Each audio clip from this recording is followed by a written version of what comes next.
Hello and welcome everybody to the Versus Virus Incubator's Lunch and Learn session.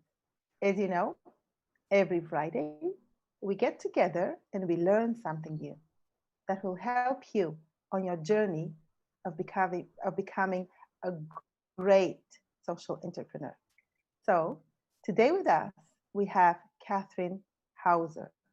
And Katrin is a very dear friend and she's a specialist in scaling for good. She's also the president of this association called Scaling for Good. And today she will be sharing with you how to scale your business, right, Katrin? Wonderful. Thanks a lot, Biljana. Beautiful. So please take it from here.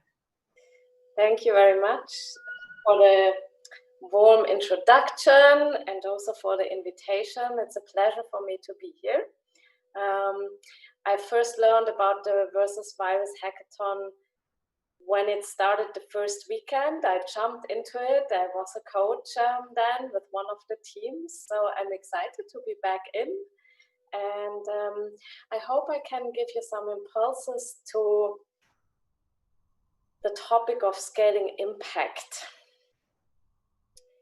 Now you have to help me with the present. Where do I see what slides are coming? Okay, here we go.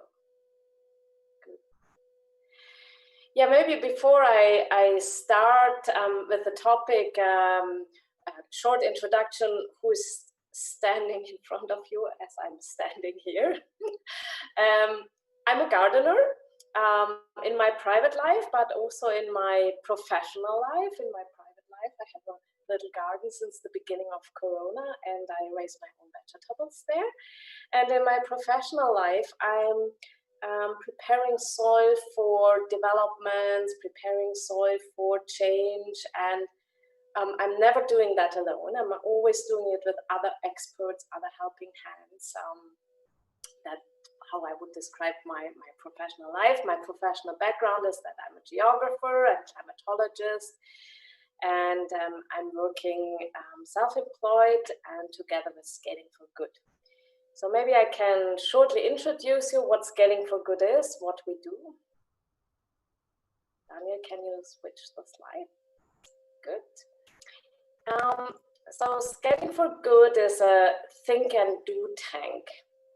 And that means that we think about the current problems we are having. We know from our own work that there are a lot of beautiful solutions and approaches for the future.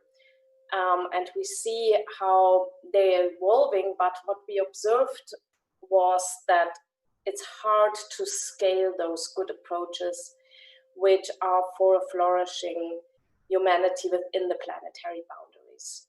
So besides the thinking and the developing approaches, how you really can scale impact, we also advise you in that. We give trainings, and when there is resonance on a topic, we also initiate projects. So my current own project is about scaling biodiversity in Swiss settlement areas.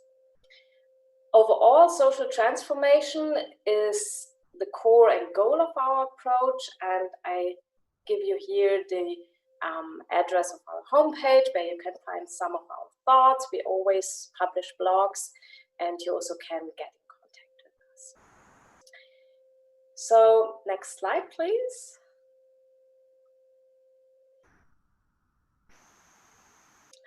What is the space of scaling impact? And okay, I see it's animated already.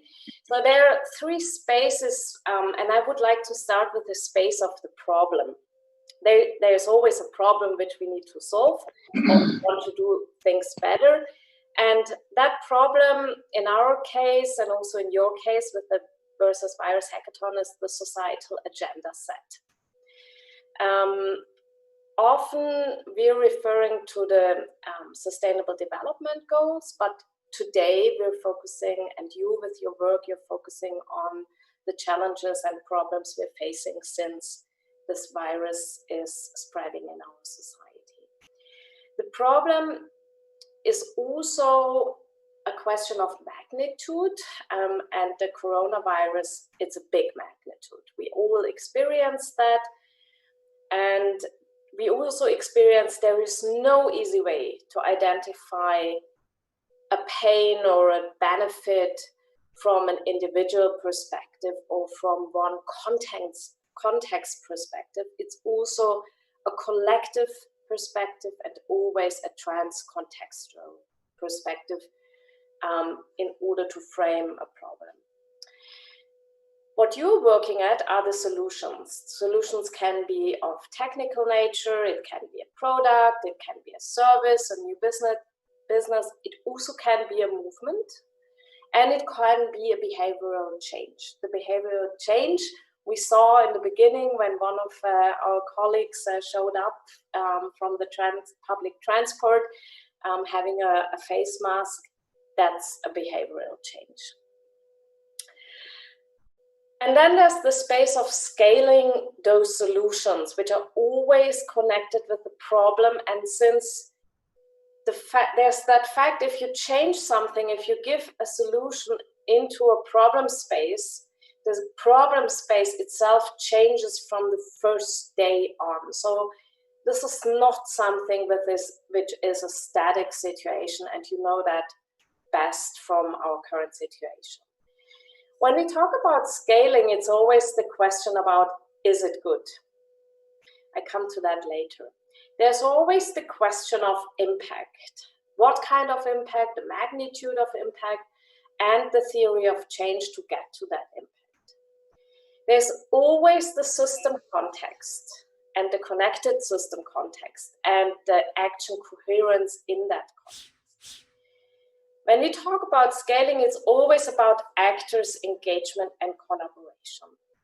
We never will scale large in creating impact if we do that in a singular situation. We can create much more impact if we go into collective impact creation.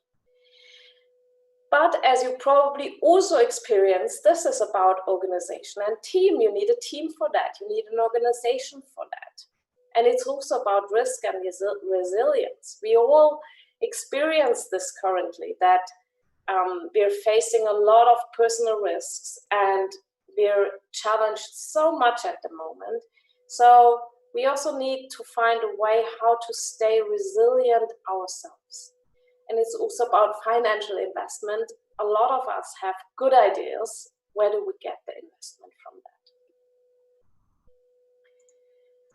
So if you're looking at that system change, and the coronavirus in itself changes the system, and you are part of that change, and you, with your ideas, you're leading that system change. And for us, it's important, and we think it's always important to not only look at that technical solution or the problem, but look at the system change as a whole in the globe. And it always starts with ourselves. It starts with self-reflection. What do I contribute to the problem, and what do I contribute to the solution? What is my personal level of influence? And what are the dimensions of leadership in that transformation? And am I able to create a healthy character of what I do? Am I healthy? And am I doing what I do in a healthy way? Then there is that collective part next to the I. It's the we. It's about, do we have a shared vision? Do we have a shared understanding of reality? Do we have agreed metrics? And I think it's really so obvious in that whole terrible corona time that those agreed metrics are so difficult to get. So it's about the decision-making process for us as a society, as an organization, as a community, as a neighborhood. And we also experience, this is about diversity. We experienced during Corona so much diversity. Diversity in terms of how much freedom do we want? How much safety do we want? So it's really about stakeholder diversity. And it's also about the why of the failure of the system. What is our collective role in that problem we're currently facing?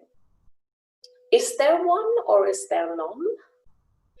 And it's also about catalyzing and leveraging. What can we do in terms of really making a situation better? And the situation is the it. And we always have to be in good relationship and in reflection with the it. So the it is in terms of sustainability, but also in terms of the coronavirus, a topic of the dynamic. It's a cause and problem question. It has to do with time and investment. Do we have to be fast? Do we have to be short-term or long-term? And how much investment do we need? Is it about a technical solution, or is it also about behavior change? And there is no complex issue, and we see that this is not only about finding a vaccination, because we currently do not have it, so we have to find other solutions which lie in behavior. It's about a constant and transformational learning, and it's about being aware about different theories of change we see. So next slide, please. Why scaling impact?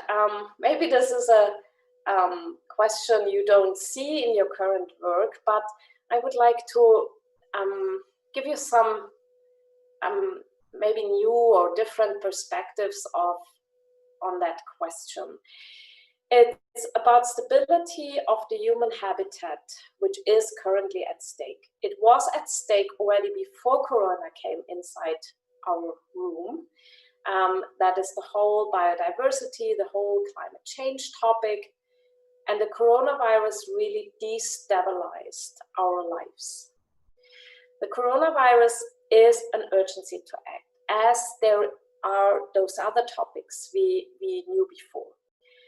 And a lot is known already.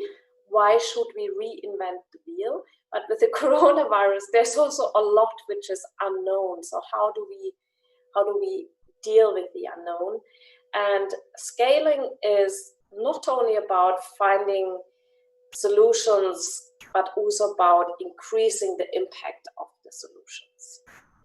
So probably while you heard me talking, you were asking yourself, so what is the problem we want to solve? Finding a solution against the virus, vaccination? Or is it about personal and societal health? Is it about cost of lifetime, or is it about costs of our health system? Is it about the personal mobility, which dramatically changed? Or is it about the tourism industry? Or is it about social peace? So if we have a solution, it's always worth to ask, if that is the solution, what is the problem we are about to solve? And coming along with that question, and that's the next slide, what is the impact which we want to reach? Is it good health and long life? And then at what cost? Is it freedom of traveling? And by the way, what means traveling? Is traveling going from one country to another? Is traveling going from my garden to my neighbor's garden? Is traveling going inside myself? What is traveling? And is the impact about safety? Is it the safety of health, or is it the safety of private sphere, or maybe both?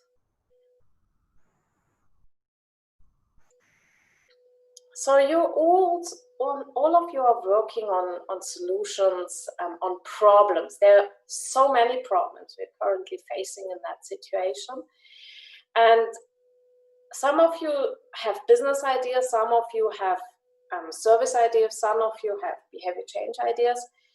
And when we're talking of scaling impact of those ideas, we have to be aware that scaling impact and scaling organizations is not the same thing. There's really a difference, and often we think, okay, we can solve the problem if we sell more masks, or and then the organization grows. That's good for the organization, but does it solve the problem? So I will come back to that topic of that apparent contradiction of scaling impact and scaling organizations. Before I do that, I would like to introduce to you our scaling spiral. And the scaling spirals is a spiral of questions. And as the nature of a spiral, there is no start and no end. But if you try to find a start and an end, because we always need to start talking somewhere and see where it goes. But if there would be a starting point, it would be the question, is our solution good? And what do we want to scale in that solution? What scale do we want to reach? And how is it scalable? And if it is scalable, is it impactful? And then again, the question, is the impact good?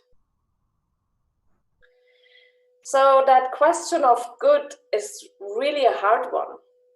And it's accompanying me since I joined Scaling for Good 3 years ago now. And it was my hindering or leveraging question. When the co-founders of Scaling for Good asked me to join, I said, what is good for you? We need to agree upon that. And we agreed upon there is no linear answer. What we found is kind of an indication in which direction answers can go. And since Scaling for Good is really working before Corona on sustainability of society within the planetary boundaries, you will find this concept, but we found this concept is easily adaptable and important, or a framework or a restriction to all the questions we are facing currently in the Corona situation. So one of the indicative answers, and I really want you to understand that this is only an indication, and there is no finite answer to that, but a contribution to a higher degree of freedom for humanity within the planetary boundaries is part of an answer. And we also can observe that with the Corona. We want to get back our degree of freedom, how we can move. But it should be within the planetary boundaries, and the planetary boundaries are on the one hand the natural resources, and on the other hand it's our living together, it's our welfare state, it's our well-being, whatever well-being is for the individuals in our society. And we found in the situation of the lockdown that well-being is different for everybody. We found something which I heard from, I think, almost all people, or at least I have not heard a no to that. And that is relationship between us in a family, between families, in a neighborhood, with friends. So relationship is a need we share. So that's also part of an answer there. A solution should apply both to rational and emotional knowledge. It should not only be a technical solution. It should not only mobilize rational knowledge, because our perception of what is good for us is emotional. Our background of how we have been raised, the history we are carrying with us, these are all emotional things, and it's also emotional knowledge. We know what is good for us. So that historical and cultural knowledge is as important as the rational, technical, data-driven knowledge. And Another indication to that question, what is good, is the contribution to the flourishing of humanity within the planetary boundaries, to life on Earth. So really about not only conserving life, but also let it flourish. Make it better than it is already now. So how to scale? There are possible routes, and you will find different definitions if you start searching for it. Probably most of you in an organizational and business context, you know the route of how to grow your organization, and we call that scaling up. The critical factors on that route are the financial and the human factors. Then there is the route of open up for replication. That is the scale out. You know that from franchising, for example. There, the standardization is the critical factor. But there's another way to scale, and that is to create smart networks and connecting the dots. You see that currently how economy is connecting with society and the health industry. There, it's about the capacity to cooperate, and the capacity is influenced by very different factors. And then there's a movement creation. That's the capacity and willingness for advocacy. You find that in the climate strike movement. You find that in the movement on the streets against restrictive measures against the coronavirus. This is a big movement. If it is successful, we will see. And there are also critical factors in terms of movement creation. It's a whole own study. When will the movement be successful? But since I know you're much more in solutions where also an organization is behind, I thought I might give you some impulses for what is an impact-driven organization. And if you start at the bottom of this pyramid, you see scaling and growth, a scaling and growth model in terms of what is the potential demand? What is the scalability we are trying to achieve? What is among our core activities which we outsource? What structures are necessary in order to grow?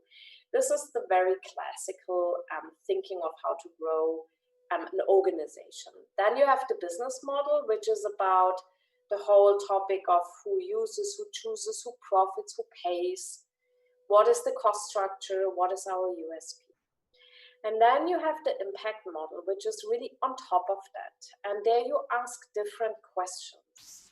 The questions are, there are three here, there are more, but what difference would we like to make? What will be different when we introduce our new service, our new product? What would society be missing without our offer? And what is our theory to change? And that is not only the one of our business, it's theory of change within society. Next slide, please. So the question, scaling business versus scaling impact, I always say it could be a question or it could also be an exclamation mark.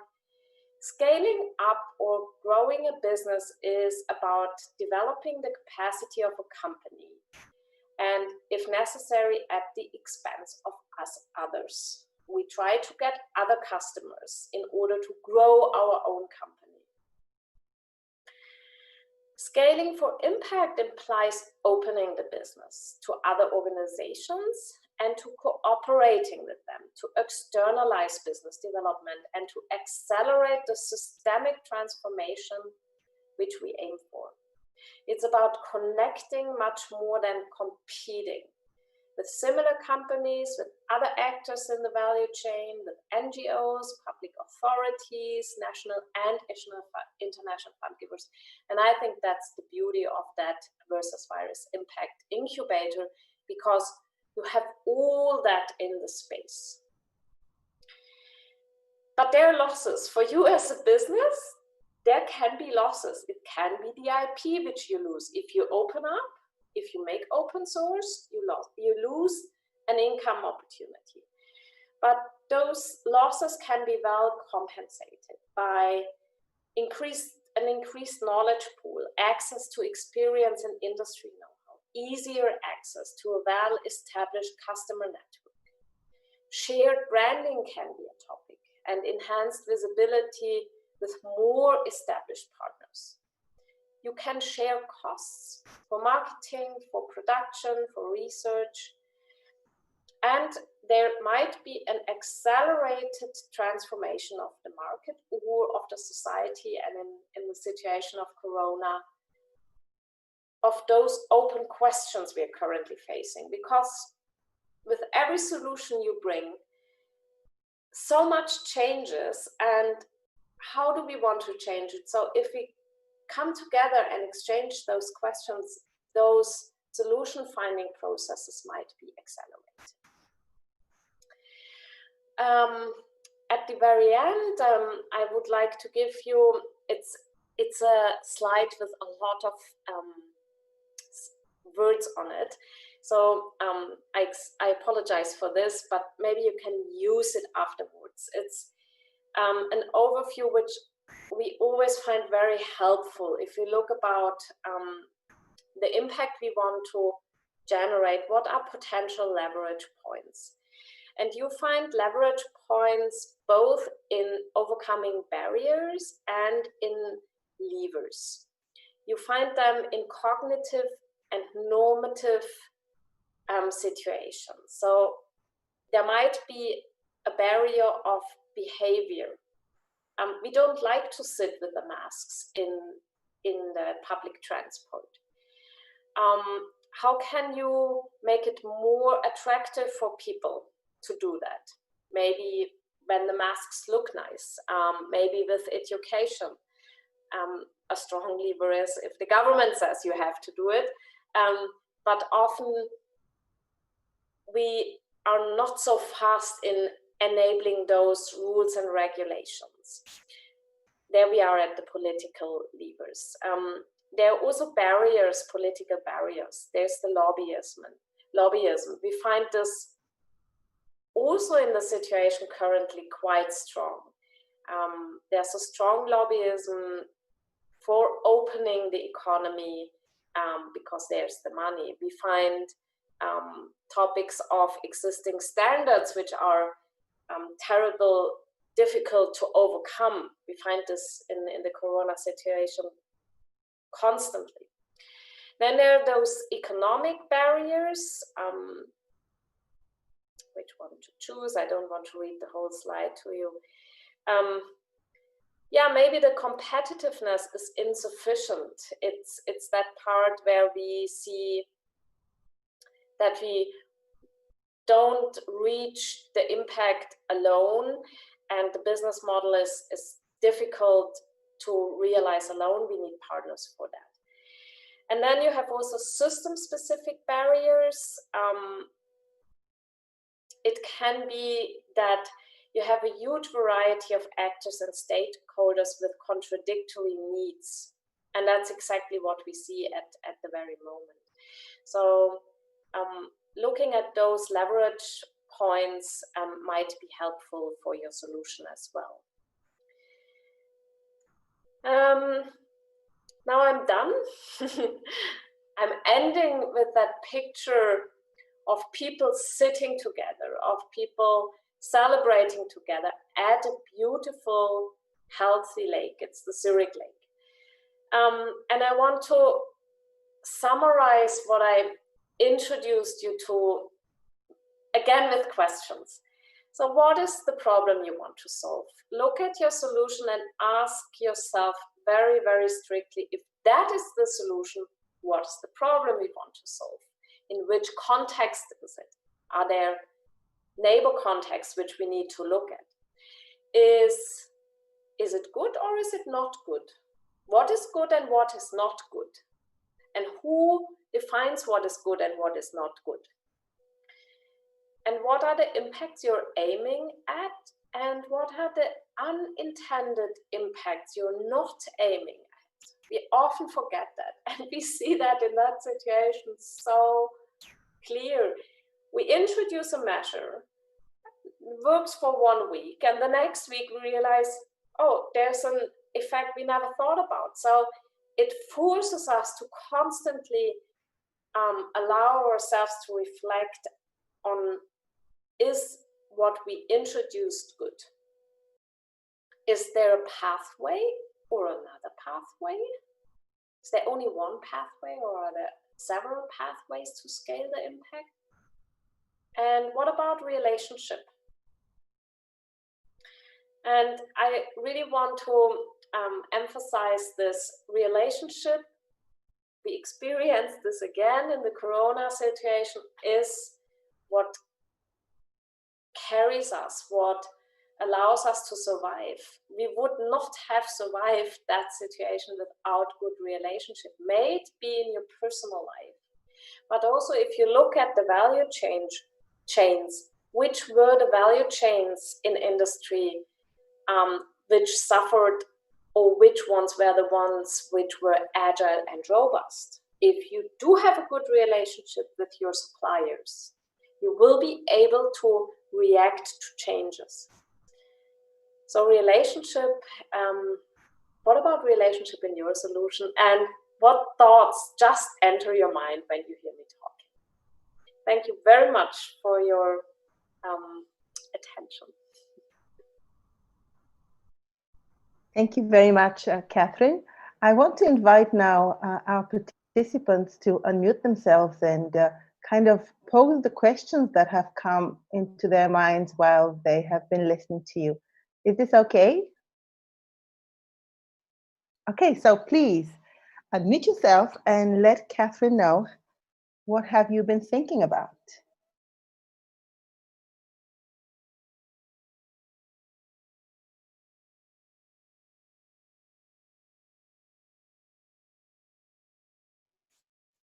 And if you're still thinking about, I want to pose a question. My question is, you mentioned very clearly that it's all about connecting and it's all about collaborating. And in the context of connection and collaboration, there are always different demands. I have a particular mission, a particular vision, and they're the people I'm going to collaborate with. So how do our participants decide best? What are the things they want to collaborate upon? And what are the other things that they would kind of park for a while before they go into them? How do they stay true to themselves and to their own missions and visions? Like always, good question from Liliana. I think the question with whom to collaborate, a first starting point is, whom do we know who shares our vision? With whom is it easy to talk? Can we raise questions without being blamed? Are we getting inspired? And then start experimenting in that. And I think the next step is, how does the collaboration feels like? It's easy to look at the vision. Often they are very similar. But if we then work together, if we prepare a presentation together, if we think about how to communicate to the outside world, and we work on concrete products and outputs, does this work? Do we see our values reflecting in the way of collaborating? And if not, you could ask, why is that? Is that a timely problem, or is it a fundamental problem? But what we find is, you should allow yourself a little bit time to get accustomed to different collaborators, but also be strict on no, it's difficult. If it does not feel easy to discuss questions, if it does not feel easy to create output together, maybe it's not the right collaboration partner. Because if you have to overcome too many struggles in terms of what do we mean with we have an open communication culture, and for the ones it is that, and for the other it's that, and then you sit together and you discuss this for hours. If that's the case, you lose a lot of time. If it's almost self-speaking, you can focus on the topic. Yeah, that's what I would answer. Beautiful, thank you. I have another question quickly, if you don't mind. On one hand, you spoke about the big impact that we want to create and bring into the world. But how do we balance the big with the small next step in our everyday life? What would your advice be? So what I as a person, I in my work, and I in the organization of Scaling for Good, what we experience is there's something like a North Star. That is the vision. And that should be a guiding thing for you, that vision. And it should be tangible. It should not only say flourishing humanity. So we had that. What is flourishing humanity? So sit together and start telling stories. When would you see that humanity is flourishing? Or in terms of the coronavirus, what is a good mobility? What is a good social distancing? Social distancing or physical distancing is a measure. When is it good? And what is the long-term perspective? And really talk about this pretending there is no technical solution. How would that look like? And how does it influence our life? And then as a really next step, okay, how can we, what is the next step? And the next step is really important, because if you only have the global vision in mind, you lose a lot of energy. You never see how to get there. So define really those little next steps. Next week, what could happen that we feel a change? Next month, next year, and observe that, very aware. Do we observe that change? Do others observe the change? You can ask others, have you observed the change? So I think that constant reflection and observation of what changes and how do we feel with the change is as important as the vision. Thank you so much. So I want to open it up to our participants. If anybody would like to ask a question or to share any thoughts about your own project, now is the time. Please do so. It's starting to rain a lot here in Vienna, so I'm enjoying a little bit of fresh air.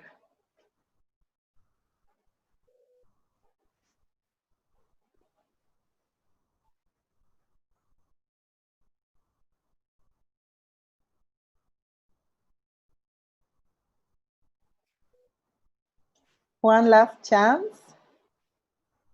Does any? Oh, there we go. Please go ahead. So I wanted to say thank you so much. I put it in the chat, but you've given me even more to consider and ponder about my social impact startup, but it's a good thing. So for me, quite honestly, this has been the most useful kind of retrospection that I need to kind of relook at things and how I want to approach it. So I really, really want to say thank you so much for this session today, because all the other sessions are great, but this was really impacting my impact methods. Wow, thank you so much for the feedback. Thank you. I saw a question in the chat, which is interesting. I have a question, but my mic doesn't work. When do we know we can scale up? At what stage? It's a very good question. And often we scale up too early.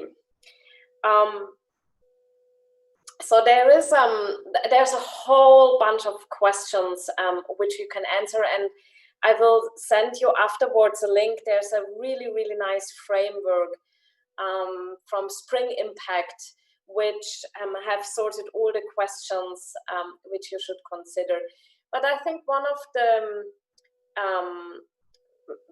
to just share my thoughts with you. So if you have your business idea, you have to test it with the customers. So the testing with the customers, I think, is crucial. And then it's about, can you really go into a production? How fast can you go into a production? So I think these totally normal economical company questions, they are crucial. They are the basic. You can accelerate it if you invite others. Normally, you keep inside, and the faster you have the courage to go outside and talk to others, to talk to collaborators, the faster you will be to share internal processes, but also to share external processes, for example, marketing, event organization, things like that. So I think the organizational processes have to be in place. The finance has to be in place, and a vision of how can you really grow has to be there, and latest then open up and let it challenge from others, invite collaborators. Yeah, and one of the things what we observe often, it happens that when you're really passionate about what you do, you have thousands of new ideas. Oh, we could do that, we could do that. Focus on only some ideas, really focus on professionalizing them, and do not grow in terms of variety too fast. Really focus on that. Prefer collaborating with others who might have similar ideas, but focus on your core for a while, and to make your organization, your human organization, robust.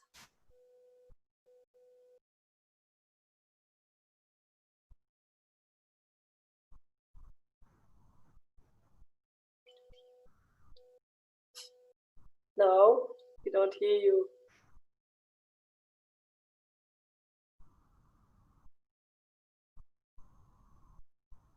No.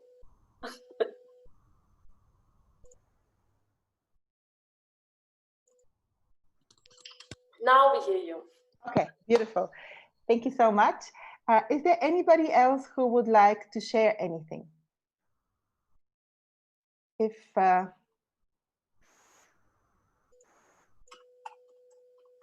I can hear some noise. Anybody coming in? If not, I would like, on your behalf, to, and of course on my behalf, and on behalf of the Versus Virus, to thank you very much, Katrin, for sharing all those words of wisdom with us. And I hope you'll be open for some collaboration from our participants. You have kindly left your contact. There's another question. It just popped up. No, that was me. Oh, that was you. Okay, good. The scale readiness framework. I really think it's good. Okay, say a bit more about it, please. It's connected to the question from Adela. When is a company ready to scale? Mm-hmm. And there's a whole framework. It's a toolkit. It's open source. It's I highly can recommend it. Okay, beautiful. Katrin has dropped this tool in the chat box. I'm also going to grab it from here so that I can post it in your Slack channel.